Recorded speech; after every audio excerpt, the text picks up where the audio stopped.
Hey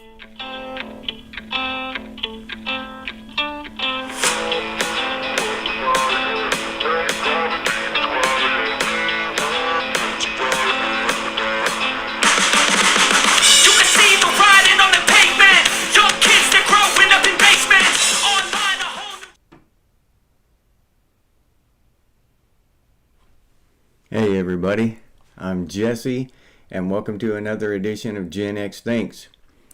And today I was going to talk about the cultural impact of Generation X because I've been thinking about it at work and stuff, and we talk about that stuff a lot, like how they copy our movies from the 80s and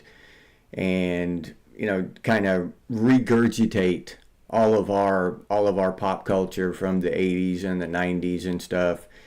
And these kids now, they're bringing up, they're running across our old music. I've heard stories about, a young kid will find some music on Apple iTunes or whatever and show it to their mom. Or their mom will ask them, hey, what do you listen to? And the little girl will say, like, I don't. It's probably a band you never heard of, The Cure and shit like that. Like, the kid thinks it's some brand new hot shit, but the music's 30 years old. So, our music and our culture, our movies, just our style, of the 80s and Generation X, it seems to have an enduring impact, a lasting impact on society. Okay, now that's not to say that fads don't come and go. Like I remember, I don't know what time it was, but I remember like the millennials, I think it was, that they were wearing bell bottoms for a while. They were wearing that hippies 60s shit kind of for a while. So that stuff does happen, where they'll throw back to a style or something.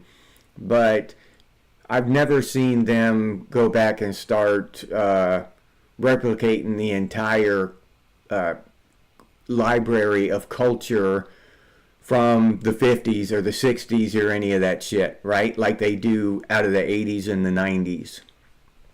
And I think that's kind of significant, especially when you take into account that we were the forgotten generation. All right, we were the unseen and unheard generation. So why is the forgotten generation, the overlooked generation, the generation with such a significant cultural impact on society? That's kind of an interesting thing to think about, because we've all heard about the hippies and the boomers and all that, but that shit was a wet firecracker. It just fizzled and went away, and nobody brought that shit back. Like I said, small little parts of that will come back into fashion. Like the VW vans with the flowers on it and shit. You might see one of those driving around still. Younger people driving some shit like that around, or some young people wearing bell bottoms once in a while. But no real cultural impact. You know what I'm saying? Not like the 80s has, and even the 90s. Not, through every form of media, whether it be music or movies, TV shows, all this stuff, and they don't go back and copy an entire decade of entertainment like they have the 80s. It just doesn't happen. And the boomers were way more populist than we were, right? So how can such a smaller and quieter, because that's the main reason people like to say that we were overlooked. You know, we're the forgotten generation. We were the overlooked generation, and that is partially true to a certain extent, but that is like saying, you know, someone who just refuses to go to a party was forgotten. No, they just didn't go to the party. You know what I mean? They weren't there. They chose to be absent. They didn't get, you know, overlooked. It's not like they were overlooked. They were not there. And that's more the way, that's closer to what happened with Generation X and all this forgotten shit and the lost middle child. No, we just weren't the squeaky wheel. We didn't want to participate in all of their bullshit, all of their corporate whoring and political, you know, pandering and just all the horrendous bullshit about society. You know what I'm saying?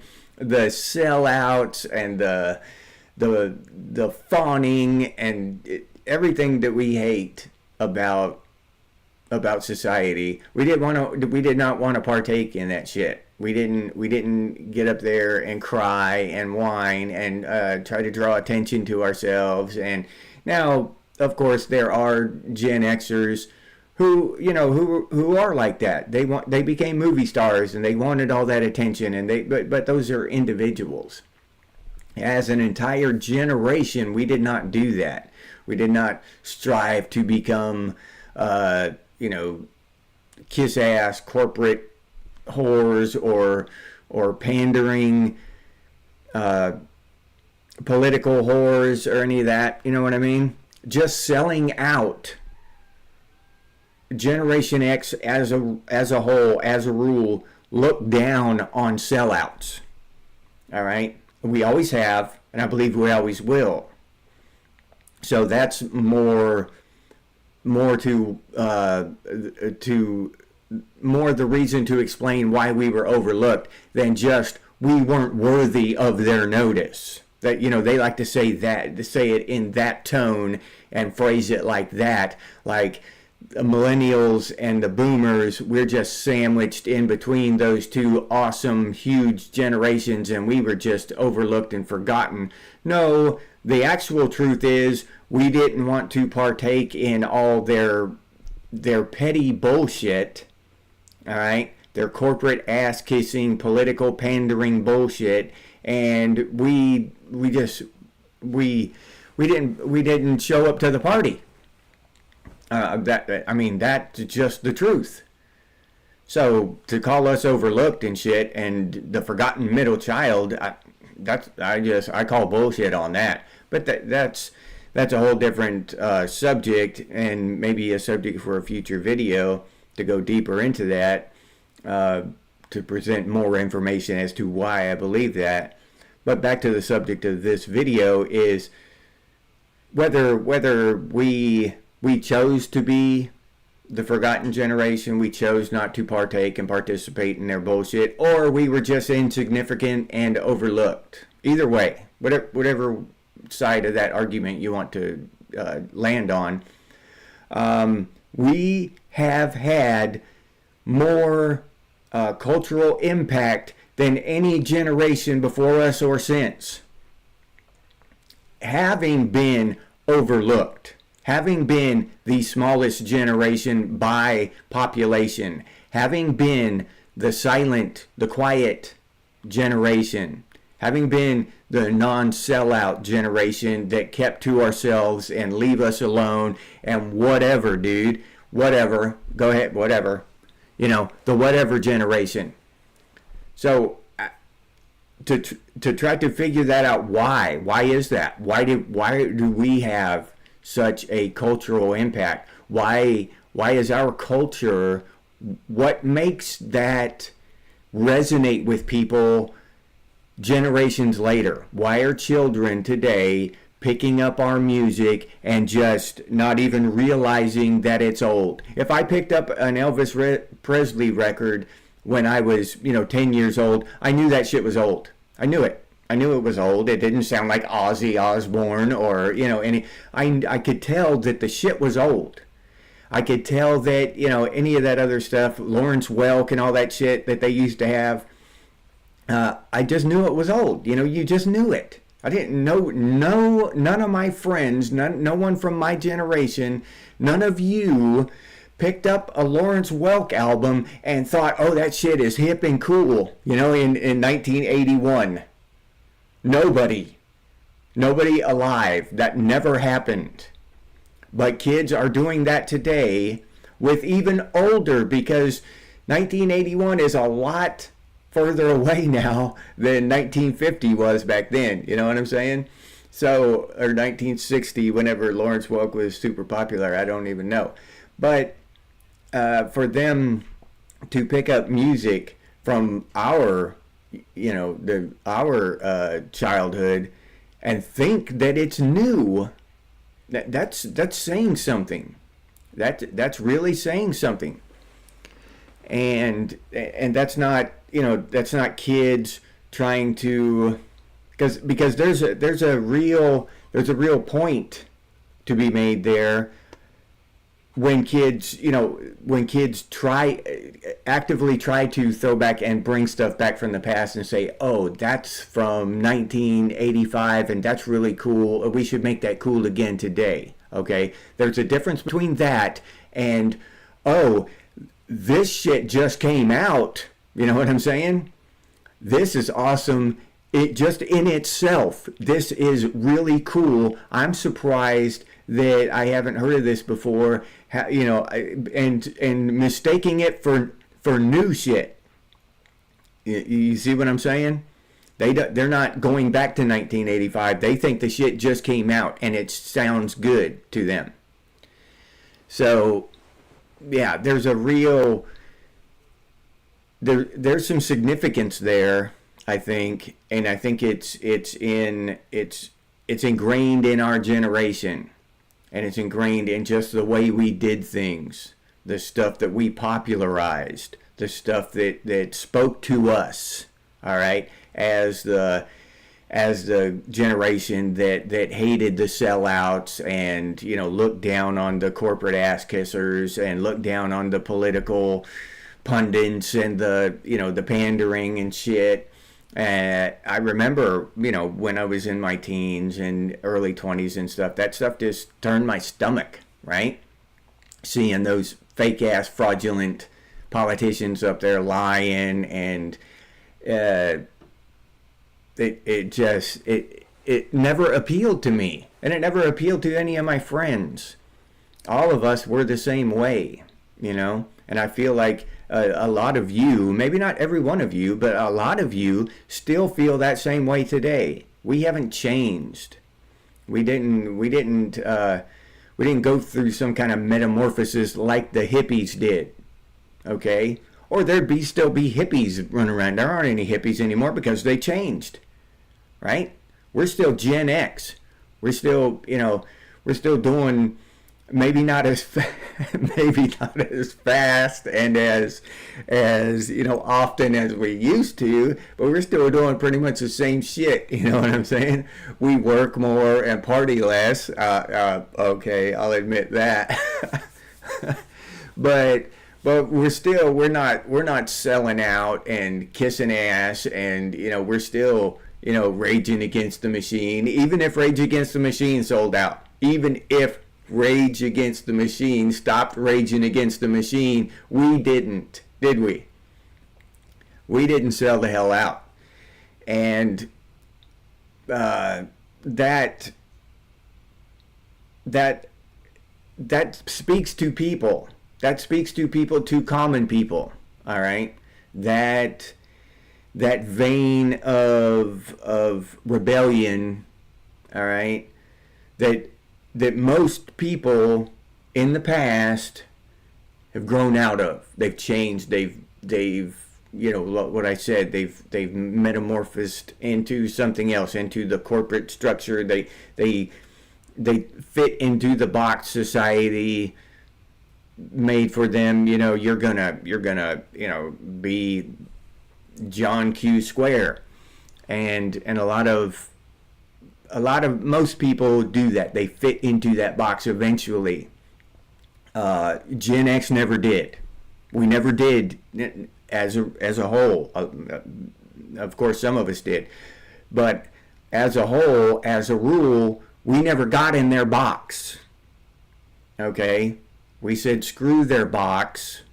We're gonna live life on our terms, and it's never gonna be okay. The shit that's going on is never gonna be okay. I'm not gonna pretend it's okay to fit in your box.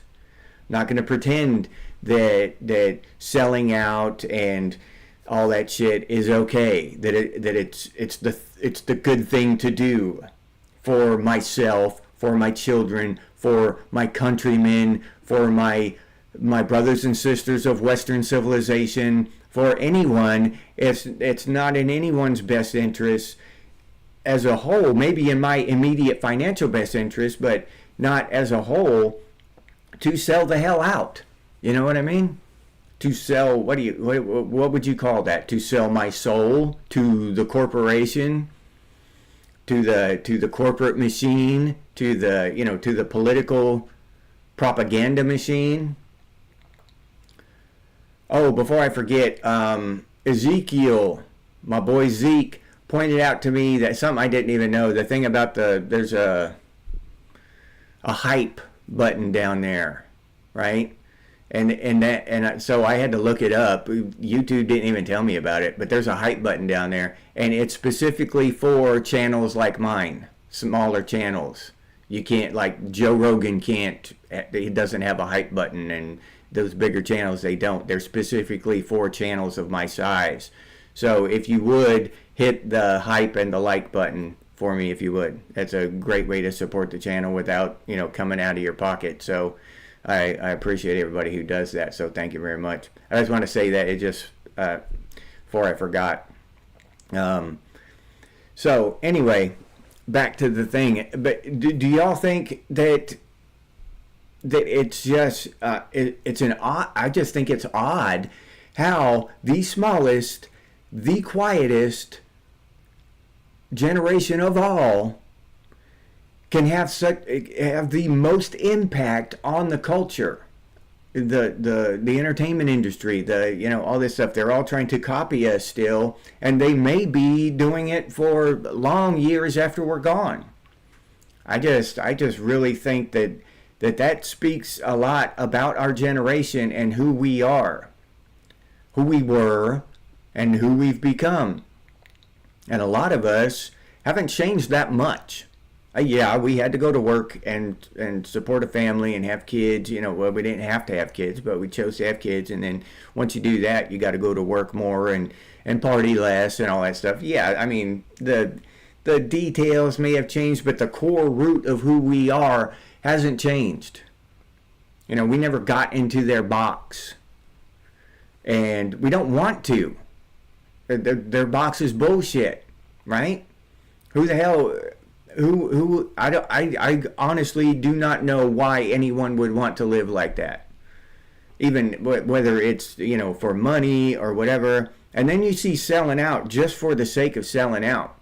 And I just mentioned Joe Rogan, and I've kind of got a bone to pick with his program. And since he's so much bigger than me, I'll talk a little bit about him and what the problem I have. But I believe he's a Gen Xer. And the dude just got $250 million just probably 5-10 years ago, something like that, from Spotify. He's mega rich, right? Literally, he's mega rich. And he's on there. I try to watch his show, and he's hawking Call of Duty and DraftKings at me. You know what I mean? DraftKings. He's getting people to gamble. Like he doesn't have enough money. I would almost understand if he was broke and, and he jumped at the money so he could finally have a nice life and this. But no, he's just padding his already big fat bank account with more corporate sellout funds.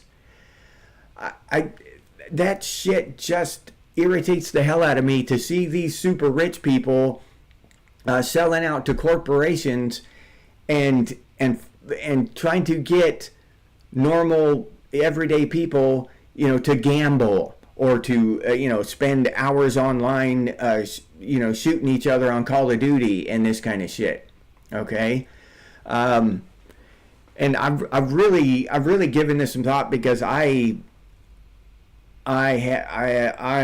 kind of at a crossroads, because I want to get, Gen X thinks, and this is kind of just my private stuff in my head right now. I want to get Gen X thinks, I'm trying to do something here, and I want it to get to a point where people would want to advertise on my thing and give me a sponsorship, right? But I don't know if I will. I don't know if I really would do that, even if they asked me to. And so my point is that I get it when somebody who needs the money would jump on an opportunity like that, right? But these big companies, or these big names, I don't understand that at all, because the only reason I do things really is just to create enough resources so that I don't have to sell out. You know what I mean? I don't want to sell out. So to get there and then still sell out, to reach your goals and then still sell the hell out, that I don't know. I can't understand that mentality. But I see it all the time with YouTubers, So, I don't know. I thought about, if I ever do, if someone is crazy enough to want to sponsor my channel, I've thought about putting up a poll for subscribers to vote whether they want to hear about that shit or not. Let y'all decide. And that's probably what I'm going to do. Do y'all want to hear about, about some kind of deodorant or dog food or whatever, and if y'all say no, then I won't do it. That's probably how I'm going to do it. And if I do start hawking DraftKings or whatever, some stupid corporate bullshit like that, then I've sold out and you can unsubscribe. I'm just perfectly honest. I sold out. I took the money and I ran, which I'm not going to do that. But I did. It's just not. It's not part of my psychic makeup, my mental makeup. My every cell in my being will rebel against that shit. But I'm just letting you know that will be the telltale sign. You know what I'm saying? If I start hawking Call of Duty and shit at you without giving you a voice in the decision, then I just sold out. He's gone. We lost him. But y'all don't have to worry about that shit. I'm not gonna do that. But I was honestly trying to think about, if I did get a sponsor, how would I decide whether or not to do it. So I think I will. I think I will put up a poll and let y'all decide, honestly. But yeah. And I just think that that's a good thing. I remember that as a kid, that we looked on sellouts with judgment, right? We judged them. And I think that kind of judgment, I think there's some good in that. Like, oh, you don't judge anyone. Don't judge anyone because if they weigh too much, or if they do anything wrong, or if they cheat on their wife 500 times or whatever, you just be open and judgment free, okay? And that's how we're supposed to be in society today. Everybody just do whatever, sell out in any kind of way, and face no judgment from their peers, no judgment from anyone. I think that's one of the things that is missing from society today, is a good dose of peer judgment, peer pressure. Yeah, to not sell out, to not give in to greed, to not to just do the right thing sometimes, for the rest of your generation, for the rest of your people, instead of kowtowing to the corporate monstrosities, because their pockets are so fat that they can kick you a few bucks and turn you into a lapdog. I think we need to bring back judgment. And now I'm getting kind of off the rails here with the theme of this video again. it's about our cultural impact, right? But when you look at all the movies that have been redone from the 80s, and they're not doing it, they're not going back in history and redoing, from any other decade, the 40s or the 50s or whatever, and regurgitating all those movies. They went specifically back to the 80s. Now, once in a while, yeah, you see a movie that redone. They just redid a movie from like 1921, Nosferatu. They just redid that not too long ago. So I'm not saying it doesn't happen ever, but the 80s is like a wellspring for them, and they're just redoing those movies over and over again. So, yeah, I just think that's really significant that our mentality, the way we were, has made such a brand, such an impact on the the psyche, the psyche of society as a whole, the culture. I think that's pretty damn cool. And I don't think it's deniable. It's not debatable. It's not deniable. It's just a plain fact, right? As far as I can see, no other decade has been duplicated and rehashed and regurgitated as much as the 80s. Because Gen X rules. Gen X was awesome. That was the best decade maybe in the history of mankind. We had just enough technology to make it awesome, but not so much as today to make it just weird and stupid and ridiculous. Like it is today. It's gone too far. Now, back then, we didn't know that. We thought more and more technology would make things better, right? All of us did. But of course, it skewed off the wrong way and just made everything 10 times more complicated and worse in every conceivable way. But back then we had just enough technology, to where the anti-skip Discman was the cutting edge shit, right? My Discman doesn't skip anymore and they still skipped, but maybe not as much, right?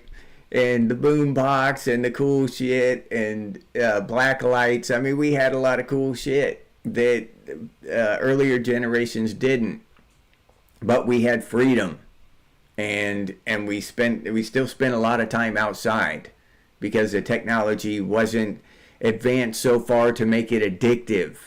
They hadn't been able to hook us into it and draw us into it and make that our lives.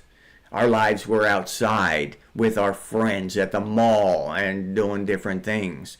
Technology was just kind of a thing on the side that was really cool, but it wasn't the main trunk, the core of your life like it is now. Now technology is the core, and maybe you might go outside once in a while and just see the world. I'll go hiking, or maybe go fishing with my dad once a year or something.